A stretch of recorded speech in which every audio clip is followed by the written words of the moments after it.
வணக்கம் சார். உங்ககிட்ட சில கேள்விகள் இருக்குது, கேட்கட்டுங்களா? சொல்லுங்க. அண்மையில ஒரு சட்டம் போட்டிருக்காங்க. ம். தெரு நாய்க்கு யாரெல்லாம் உணவு போடுறாங்களோ அந்த நாயால பிரச்சனை வந்தா அந்த உணவு பொருள் தான் பொறுப்பு சொல்லியிருக்காங்க. அதை பத்தி என்ன நினைக்கிறீங்க? இது சட்டம் வேணா சரியா இருக்கலாம்.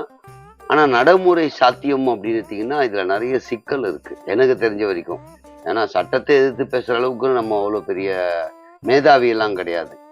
எந்த வகையில அப்படின்னு எடுத்துக்கிட்டீங்கன்னா, தெருநாய்க்கு இப்போ ஒரு வேளை சாப்பாடு போடலன்னா, அந்த தெருநாய் எங்க போய் சாப்பிடும்? தெருநாய் இருக்கு பிரதர். யாரு வீட்லயுமே சாப்பாடு போடல. அந்த நாய் எங்க போய் சாப்பிடும்? எதை சாப்பிடும்?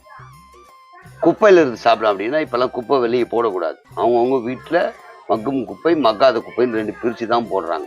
ஸோ அந்த வகையில அது சாப்பிட வழி இல்லை. அந்த தெருநாய்க்கான வழி என்ன? இது எங்க வருதுன்னா, ப்ளூ கிராஸ்ல ஒரு மிருகத்தை வதைக்கக்கூடாது, வதைப்பு பண்ணக்கூடாதுன்றாங்க. இப்ப இந்த நாய்க்கான தீர்வு என்ன?